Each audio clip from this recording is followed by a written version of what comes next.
And there we are. Welcome back, everybody. Episode 41 of the Leonis Report. Happy Monday. JB and I with another lineup of fun topics to talk about. How you doing tonight, man? Doing good. A little bit of a chaotic weekend, but kind of ended on a good note. Watching some football yesterday and some good games, some interesting games, but kind of smacked with some more snow and rain here in the Northeast. Yep. How about you? How was the weekend? Same. Just football yesterday. It was pretty casual. I am playing Pal World with my girlfriend and like three other friends, so I have been putting a significant amount of time into that. I had someone reach out to me in Discord. I gotta return his message because he even asked me if I was playing. I said no, and then very quickly decided to play. And I know, it's awesome. I know there's a lot of controversy around that game at the moment, just with the is it Pokemon or is it not kind of situation. It's totally not. It's the only thing I think you could rip them off is the fact that you catch them with balls. That obviously it's very reminiscent of Pokeballs, where you throw the ball, it wiggles three times, and then you catch them. That's probably like as far as it goes. Because as far as like the pets go, and like you give them abilities and stuff, man, there's tons of games that you like collect monsters, and they don't look that similar. It's fun though. Real great survival game. But other than that, from a votive perspective, obviously we've had a little extra time this week with limited Guild War being canceled, and kind of some downtime here with the maintenance that we had earlier today. Obviously, a lot of crashes, a lot of bugs. A couple things that they knew ahead of time that I actually found out that the bug that we had that canceled limited Guild War apparently happened in JP also. I don't know much about it, but that's kind of the general chatter that I heard. And then they did the emergency maintenance today, which was like server related across multiple games. It wasn't a War of the Vision specific thing, but there does appear to be an incoming patch 2 days from now where they will address the Android 14 issues, which is the biggest like plague at the moment of stopping people. So yeah, a little bit of turbulent times here for us, but has it affected you at all? Probably not. I don't. Yeah. So I don't play on Android. I have iOS on my phone, and then on the PC I play on the Google Play clients. That I mean, anybody that has the option to play on that Google client, it's beautiful. Like it works really well.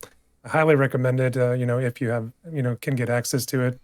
But yeah, the Android issues. We talked about it before. We kind of sent out an SOS signal, and thankfully, finally they acknowledged it. It was way overdue. It's been going on for over a month now. Yep. So that's really unfortunate. I've seen a lot of people talking about quitting, thinking about quitting, and that's not what we need right now. So hopefully this addresses it, and hopefully people come back in for the near events because obviously that's a lot of people have been interested in that. Some people coming back to the game, new players coming in as well. So that's always nice to see. Absolutely. So yeah, fingers crossed that that ends up going through because I would like to put that behind us. That's one thing that in like 2023 or 2024 for how seasoned this game is, it feels pretty crappy to have bugs where people can't log into the game. That's not something you hear quite often, if ever, if you know what I mean. That it's almost indefensible because we just kind of like shrug and be like, I don't know, sorry, can't help you. You know what I mean? I mean, that's like as a live service game, that's should be your number one priority. I don't get why it took this long. I mean, I get that crashes are difficult to diagnose and troubleshoot, but it took way too long just to even get to that phase of like the troubleshooting, which I assume they sent out the notice a couple of days or a day after they kind of finally were getting to work on it. But Absolutely. um, yeah, Yeah. we'll cross our fingers here for the 31st. Right, and just so topic of or lineup of topics tonight, real quick too. I meant to say this in the beginning. We will be talking about A2 once again now that had some time to really like use her physically, and that it came out wrong. Then we'll talk about 2P, who although we're not in the notices of the new week, we know that 2P is coming. We'll look at her vision card, the black box accessory that comes with it's the Trials of Reckoning, I think, right? I Or is it think it's Raid? just a raid. Okay, It's a raid. with the raid. That's okay. It was one or the other.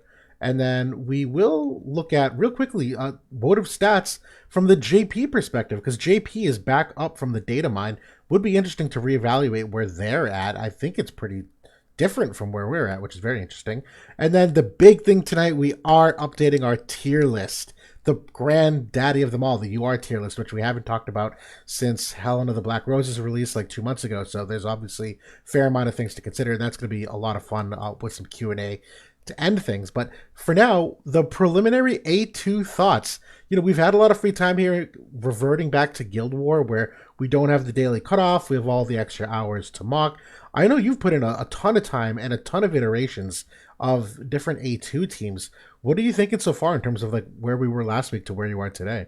I mean, coming into it, I knew that A2 was going to be an excellent unit, and she met all of my expectations, and she's exceeded them. To be honest with you, she is really, really good, really sound. Not a lot of weaknesses, and she's a true carry DPS. She puts out a ton of damage. She's a bruiser. She doesn't take as much damage as you would think. Kind of looking at her innate area resistance and some of these other things.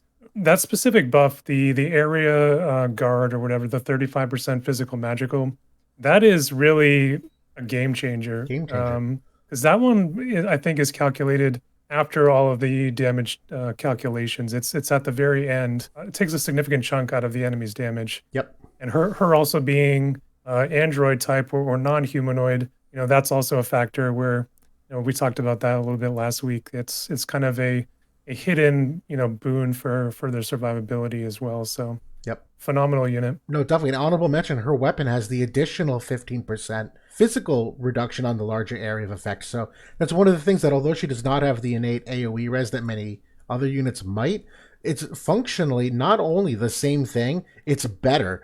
Although it scales with the size of the AoE, so obviously, like, it's most efficient at a diamond size versus a small cross size. You're exactly correct. It applies at the very end of the damage formula. And the reason why that's so important, I'll try to do like a quick and dirty on it for people. The way the damage calculations all work, you get like your attack times the modifiers, and then all your mitigations where it's like, the element res, the weapon res, the area or unit res. But then what happens in that final stage or final step, if it's a physical damage dealer, that number gets multiplied. They call it the bravery modifier. It's by basically 1.5. So even though you have area res reducing your damage, that number still gets multiplied by 1.5. What we're referencing, that damage reduction, is after the 1.5 has already been applied. So like the magnitude of effect is far stronger on the very end of that. So yeah, it's a very. I mean, I noticed it with Helena the Black Rose that I very much underrated that as a buff when it first came out. Really, like, just because I kind of thought like, oh, protect and shell is 25% damage reduction. We've seen that before. Like it seemed to like not be terribly influential anymore, but this definitely is. It's hard to quantify, but it is. And yeah, she's been exceptional. I know the teams you've been using with her have been a variety of different ice teams, both with Freyevia, one with Grifford. I've tinkered with some ice and water overlaps. In Arena this week she's featured, there's a bunch of like mono greatsword teams. So I've seen her mingled with teams like with Rain and Hyo and Astrius, obviously. So there's so many different iterations that she fits into, and you hit the nail on the head. One of the big takeaways of my character review, I was just kind of surprised. She has a massive amount of bulk and damage and utility. You normally kind of don't get all three of those. It's usually a trade-off in some aspect, and she is kind of like the perfect unit in how she hits on all three of them. It really hasn't been since like I think like Ice Alaya that I felt that way, where a unit was like very much like utility and damage and like kind of hit all the boxes. But yeah, I mean, we were just debating minutes ago on whether or not she's kind of like that S tier carry unit, and she is, or the carry unit. I'll agree with you on that. But it's still for me like hard to put her on the same pedestal as Helena the Black Rose and Alaya, even Soul to a degree, and Soul has faded significantly, not because of his character, but more because of like game balance and how everyone started skewing unit res, the amount of magic percent power creep that's happened to the game where he doesn't have the same magic res pen some of the others. So like there's been some balance changes. But for me, like A2, it's still a tough one, and I think that's the easiest way that I broke it down to you was I'll get questions like, is A2 a must pull? And I think for me, my answer for most people is still like, well, she's an amazing unit. You probably should pull her. But I don't think it's a definitive yes for the answers I've given. Whereas, like Alaya and Helen of the Black Rose and Soul, it was like, yes, must pull. They're meta-defining units that are going to be here forever. They're exceptional. They have a ton of role compression. A2 does too, though, to be honest. So maybe I really do need to like kind of change my thinking on that. Yeah. I mean, I think that's at her absolute peak. Like if you have all of the ice options to build with, if you have all the greatsword options to build with, I think that you can make the case that she belongs there right next to, some of the greats that we've seen over the last, 9 to 12 months. Does everybody have that? No. The ceiling is high, but, maybe for the average player, maybe it's a little bit harder to get the immediate value that we saw out of Helena because the average player does have that light box built up, and does have the units to build around. The Helen of the Black Rose. So I don't know. It's certainly, like I said, you can definitely make a case for it. I'm right on the line. I think that's maybe if you ask me next week, maybe it would be more definitive. But we're still kind of in that research and development phase, so to say. Still testing different teams, trying to see what works, what doesn't.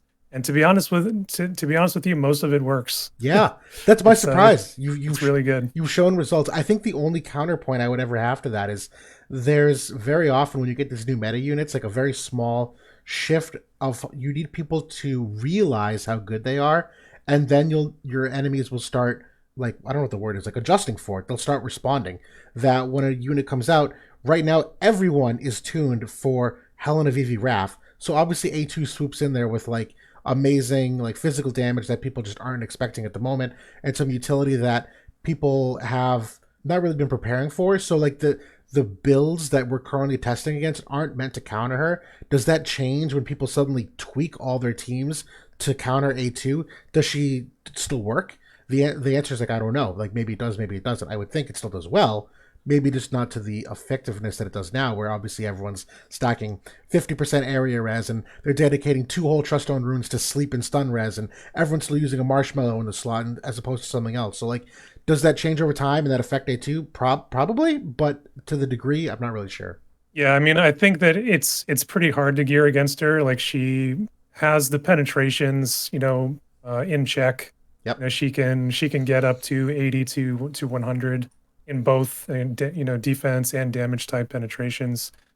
She has Pierce as a sub job as well. If you really wanted to leverage that instead, she has the area resist and peril, which is massive. Not only for Huge. her damage but for her teammates. So I don't think it's easy just to say, "Hey, I'm going to build up a bunch of splash resistance."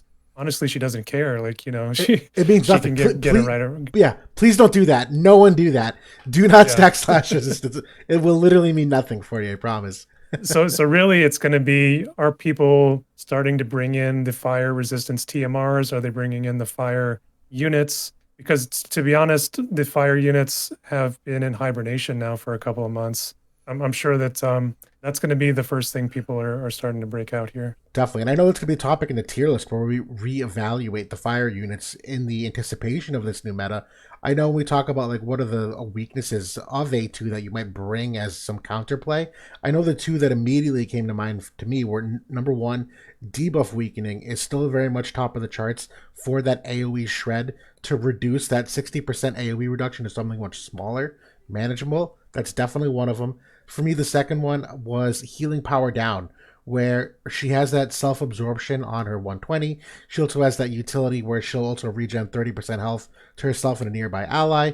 Obviously, when you consider the teams that you're probably bringing her with, maybe Velas is in the team. He's got healing. Fryevia obviously has the healing AI. She will also do that. Howlet, the Heaven's Blade, his main buff gives a heal, like a damage absorber siphon. So that's the other one for me, is going for that healing power down.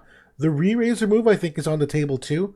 She has no way to really mitigate that removal of it like Helena and Vivi do. So I think there's still some things that you can play with, but it's like to your point, that's really all you can do. There's not much else.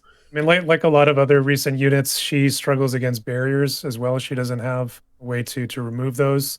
So, I mean, that's a consideration, in terms of building teammates for. You definitely want to have that, as a complementary piece. But if the team that you're targeting doesn't have one, that's something that you can certainly use. Definitely. And I know we were talking about her minus 10% missile resistance as something to potentially target, but it still comes down to the fact that missile is vastly underwhelming, very much map dependent. Maybe you can get 3 stars. Very rare to get the 6 stars just because they're so brittle that, we've tried Cetia in a couple tests as a fire unit with missile and the fire and peril with results that are not as hopeful as one might think. I know Melanie is another candidate because she's got the re-raise removal on attack. I think she's probably the best candidate, but still, obviously, very potentially fragile. And the list of missile units after that is almost null for who you might bring against A2, in my opinion. Maybe Irvine because he's got the self barrier. That's his passive. He's got the that you can't break it. Maybe, but that's about it. Yeah. So a little test I did with Satio over the weekend, and A2 was able to one shot her. it was not a bulk build, so I will say that it was more of like a damage, like, oriented build. So that was really disheartening. At even if you bulked her up, she's not going to last more than 2 hits against A2. Yep. Same thing with Melnia. Melnia obviously is, I think, the one that a lot of us are really interested in because she does have that on hit re-raise removal for 3 turns, and she checks all the boxes. Very very good. Against the black mages, against A2. But again, no area resistance innate. A2 can smack her around. If she gets in, she's got the big AoE. If she gets clipped, Melnia is dead. Yep. No question. Yep. So it's going to be a lot of fun to theorycraft against it. We'll see if the new arrival of 2P has anything to that. Who we'll talk about now, and I'll bring this up on the screen as well for us to see. So those of you that are not familiar, 2P is another machine unit coming out. She is a strike-oriented unit, 90 cost.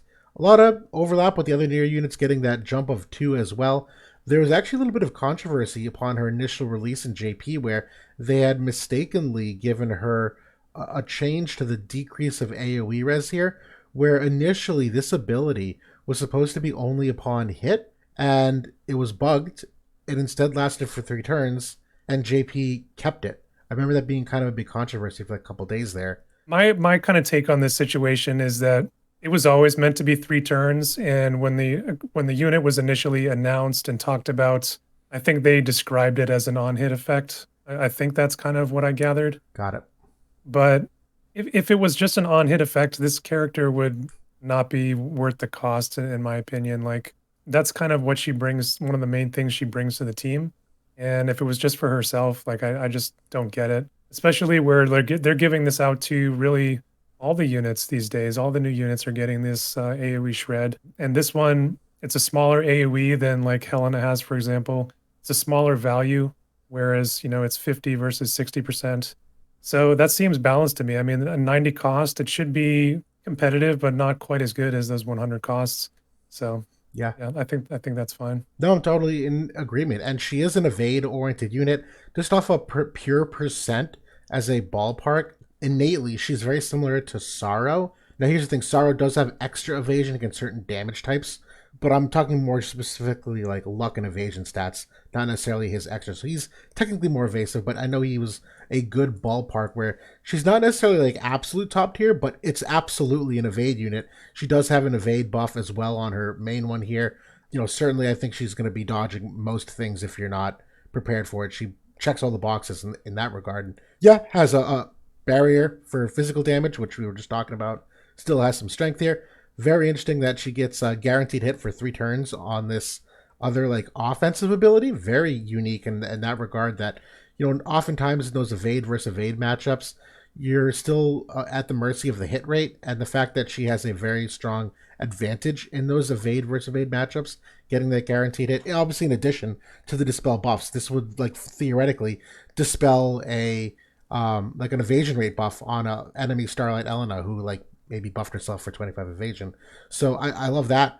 There's tons to really like digest here. She's got a few different skills that unlock as follow up. One of them is a dispel protect follow up ability. Another one is a decreased CT of AoE around her for 20%. Obviously that we've seen with the lie is very potent. It's just a different range, so not the same impact. I'll stop talking there because I know there's probably stuff you want to cover too. But I mean, like overall, it's a exceptionally good unit. Yeah, I think that the 90 cost units, I'll say they have been a little bit hit or miss, like, over the years, whether they're good or not. There have been a lot of good ones. I think the last like really, really good one that I can think of were the Elric brothers, I agree with for that. sure. Since then, it's been like Renoa she's okay, like she's decent. Irvine, same thing.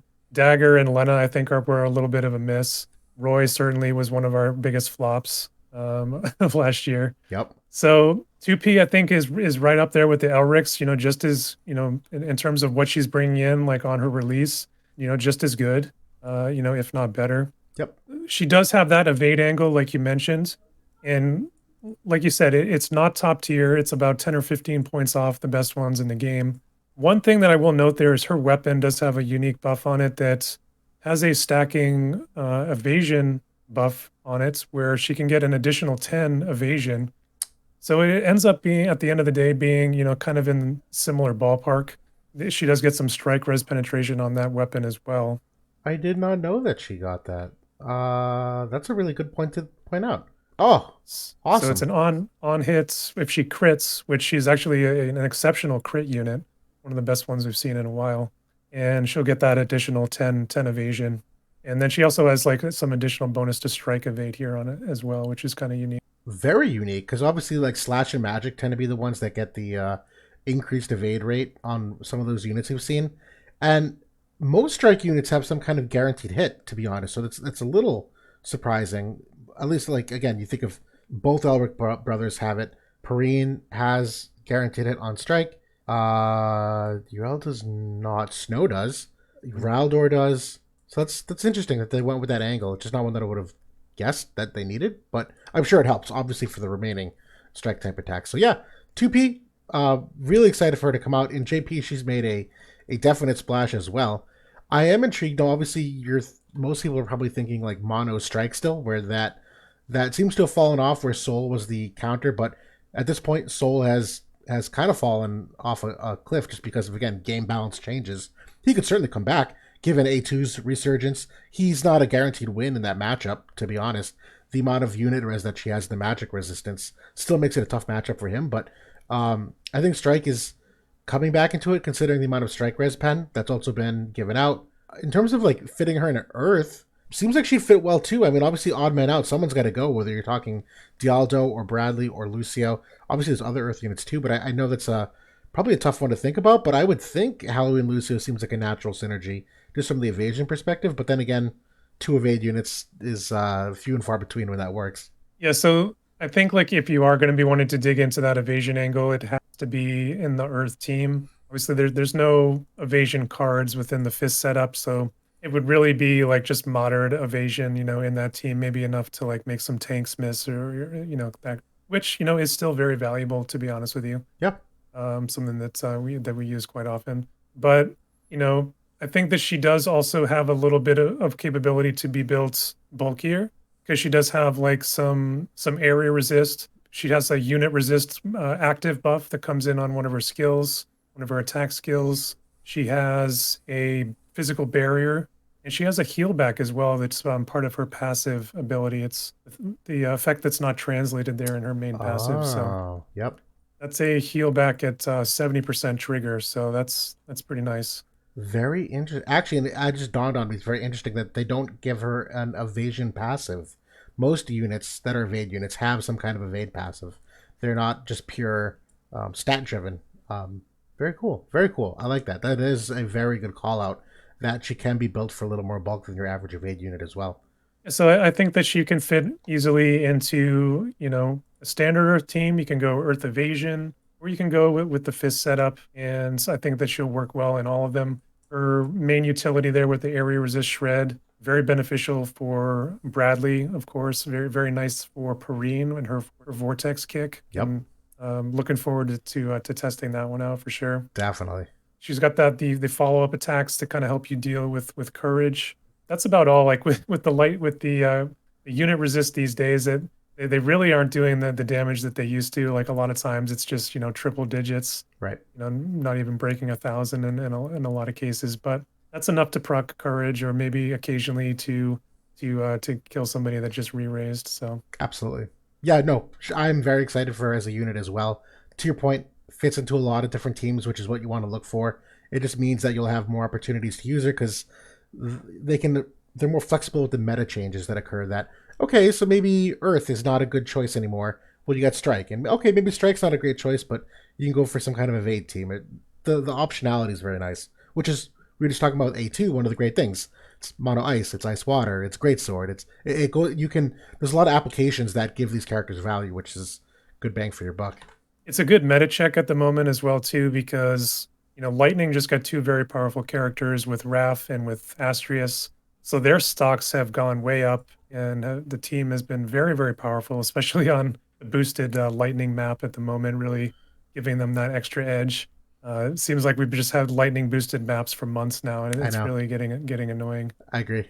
But Another high octane damage dealer for Earth. That's what the doctor ordered, I think, for to counter that team.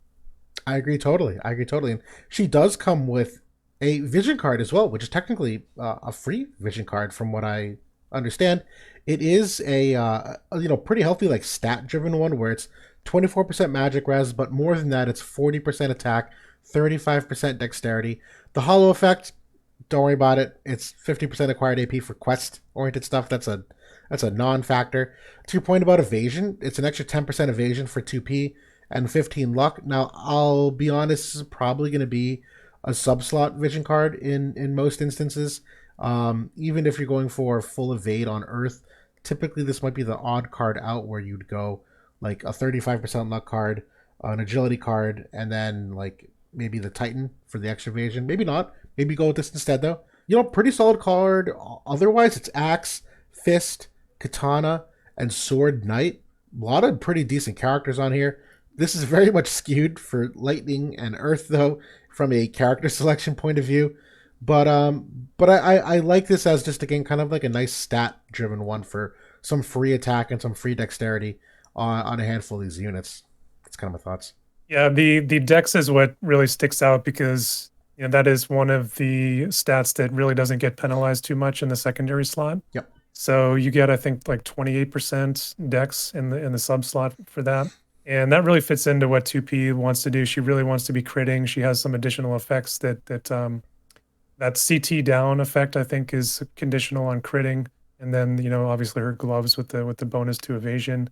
But that works really well, I think, for a fist team or with Bradley or Lucio. That can up their chances of critting and enhance their damage. So very good that this is a free UR quality card.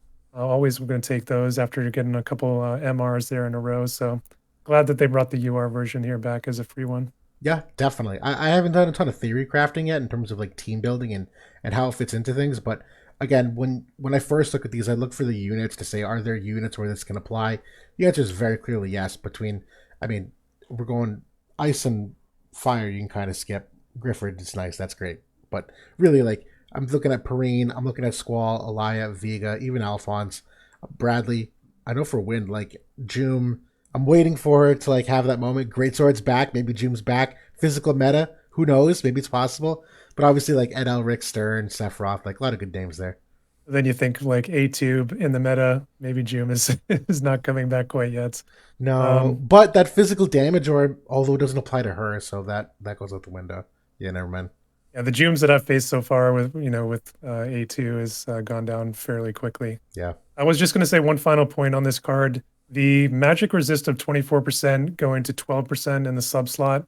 It's actually pretty good. Like Yeah. I've more and more in this mage meta appreciated stacking up magic resist against these mages, because it is a little bit extra protection. Like usually they're around 50% mag res pen, maybe even up to 60. So, you get a little bit of benefit out of that. And when you're trying to stack up various defenses, you can definitely see that if you're able to get up, to 50, 60% magic resist, it makes a nice difference. Totally agreed. And I've said this many, many times. For Helena the Black Rose in particular, getting that threshold of 37% magic res so that her limit break does not put you negative is a significant damage mitigation. To the point of the penetrations, yeah, they're still going to penetrate half of it. So 12% of the sub slot, not a big deal. But 12% of the sub slot will quite easily get you close to that 37% threshold, if not more. So that's to me like a real nice mitigating factor for how devastating her limit break was for quite some time. And last little bit here, just to kind of finalize the thoughts on Near Automata, we are getting the Black Box Accessory, which is coming out as part of a raid. And again, Board of Stats is kind of having some confusing times here in how they display the character-centric things. But to break it down for all of you, this accessory will give anybody who equips it, anyone at all, near or not, 10% magic res, 10% pierce res. Honestly, not the worst thing. Just free. I know for 2B, it's the 10% evasion, 30% attack. I believe this is hers on the That's top. 2P, the new unit. Thank you. Actually, Then the next one will be 2B, which with the slash res pen and evasion. thank you. All right, I got him flip. Appreciate it. Yes, obviously that's the evade rate here of 10. Certainly nice. You can flex that with your weapon. For 2B, I love that for the slash res pen. That's notably one of her big weaknesses. That's a pretty significant upgrade here from that perspective. For A2, it's the debuff weakening and the 10% physical damage. So she's about to get better. The 15% debuff weakening is substantial to throw on her. Obviously, the physical damage increases too. For 9S, the physical damage taken 10% and the AoE of 10. Love that for 9S, like right up his alley. That extra physical damage reduction because he got that on his MA2 as well. That both of Yep. these together, like forget about it. That's a significant buff for him. No, I think the biggest winners on this item are probably A2 and 9S. In terms of like for evasion units, are you going to use this over, Winter's Close? Probably not. I really can't see that kick because, you're getting 10 here in the box stat and then 24 on the main piece. That's significantly lower than, what you're going to get on Winter's Close. Yep. So, maybe you could make the case you're going more for like a semi-evasion build with those units, and maybe you're willing to drop 10 or 20 evasion to get those resistances and to get like this additional offensive picture. 30 slash res penetration is pretty considerable for 2B. I think that's Like she's considerable. Yeah. like with her vision card and this like and her other buffs, she's going to be ignoring slash res altogether Right. on global. So I think they gave her 20 on her. We'll just segue for a second. They gave her 20 on her MA2, and Yep. then this 30 will put her at 50. If you equip her vision card, is that another 20? Yeah. That puts her at 70 slash res pen. And then I think that's it. I don't think she has any.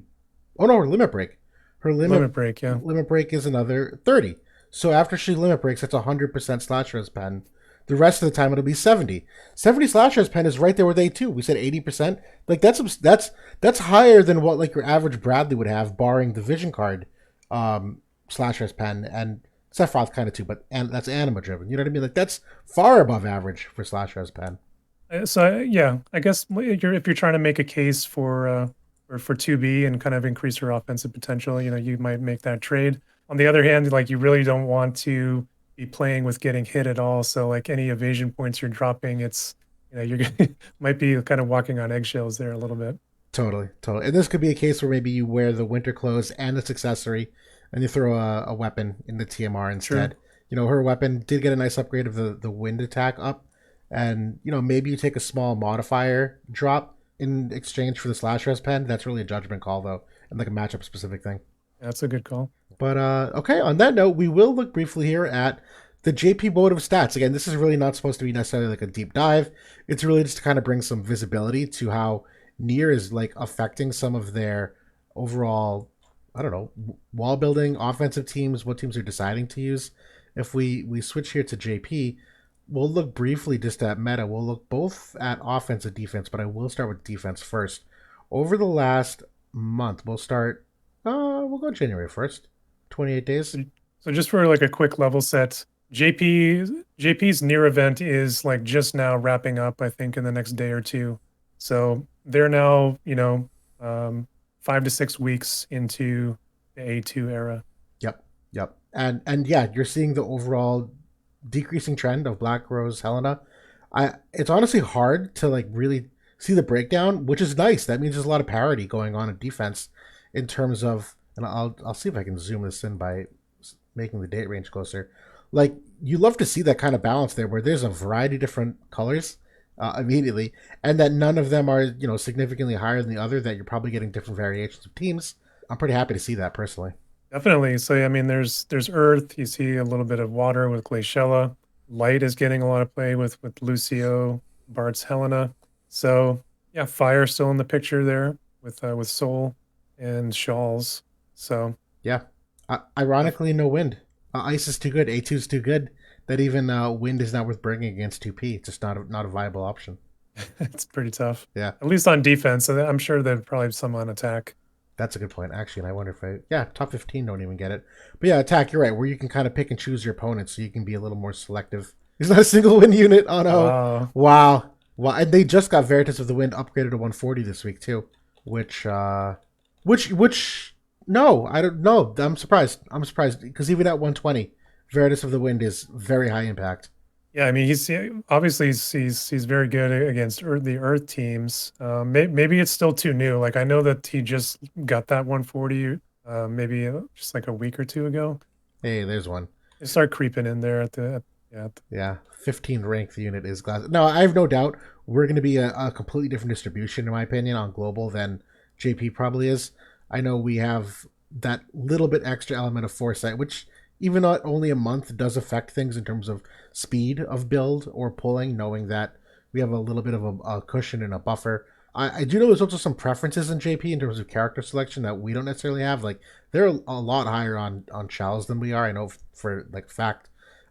Even Soul, their utilization of him is way higher than what we're seeing currently in global. So I wonder if A2 maybe might bring him back into the fold just a smidge. But I also know we have a lot of water fans here on global that top end of the game. You know, a lot of people went for Summer Glassy because we had the foresight at the time. A lot of people have Faris again, kind of like getting that rerun recently. That this will be interesting to watch shake out. Interesting on the defense front, since Helena has dropped off here in the last week or so. A2 is the number one defensive unit there. Yes. Yes. It does look like though, and it is just wrapping up. So I do wonder if that was more of a slow build for many, where being a collab, maybe they just kind of took their time maxing A2, getting to that critical mass of who can put her on D or who can't. That is good Very stuff. high on the attack teams as well. She's in within the top 5 there. That's a good point. I do wonder. So when you do look at these units, I was just curious to see some of the teams they were running. You can only look one day at a time, unfortunately. We have the benefit of adding Fryevia in here to ice, which they don't, which I think is probably a superior team in many regards than this Glaciella one that they're running. Yeah, some interesting teams here between Greatsword and what they're lumping in with the Staff Devout class. Actually, that might be why Soul's coming back, because if Soul's Staff Devout, it might not be purely fire driven. It could be a little overlap there with A2, the Greatsword. Just looking at the teams here, like you said, I spent so much time mocking over the last. We've had free reign to mock like for days now. Tested all these teams. Also tested with Fryavia. I do actually really like that Greatsword team with Shawls. It's very very good. Yes, it is right. The amount of Um, sustain because it's both because her as the supplicant, she was the OG for like light res, dark res. The AP consumption down, which is obviously great for them as physical units, in addition to the protect, which there is some dispellation of protect. 2P obviously can very easily, but yeah, just the general sustain. They're bulky enough that doesn't take much to keep them up. Bravia is an interesting wrinkle for us. Obviously she is not a physical tank whatsoever. She folds very easily to physical units. But against those mages that we're seeing out there, even against Soul, because of his lack of penetration of magic resistance, for Evie is very easy to null magic resistance. Yes, She can do it without a sweat. right. So she can really shut down his damage, as can A2, to be honest with you, Yeah, if you do focus on that magic resistance. And yeah. then once you have the aura online, forget about it. Absolutely. Absolutely. So yeah, interesting, judgment or I'm sorry, interesting foresight of things to come. I know 2P is likely going to be exactly what we were just talking about in terms of and I'll do attack teams here again. Combinations of Earth and Fist. Interesting to see Melnia getting that play there as we kind of highlighted that re-razor move. I would imagine likely being really strong against A2, although it looks like they're stumping a lot against that, so maybe not. Only 1.8 stars in the biggest group here is Ice. Seeing that strike team with the new Katone, who we have not really talked about here. That's another dark strike oriented unit. It's really third that you're getting that Bradley team. I know a lot of people have been playing that strike team with Perrine, which I really like. I mentioned that on the defense side there as well. It's one of the top teams. Yes. I know Fro is the number one guild, was running some iteration of Perrine with 2P for quite some time. It's a pretty potent combination because Elia passes that re-raise remove, over to Perrine, and she's got that huge vortex kick, can nail everyone with that. So that's very good against A2. And then you have 2P going in there, also kind of debuffing, getting that area resist down. Pretty solid team. I would agree. Yeah, good stuff. Good stuff to look forward to. But that brings us now finally to our tier list, which we have not done in 2 months. Plus 11/20 was, or November 20th was the last time we did it. This was the snapshot that we were looking at.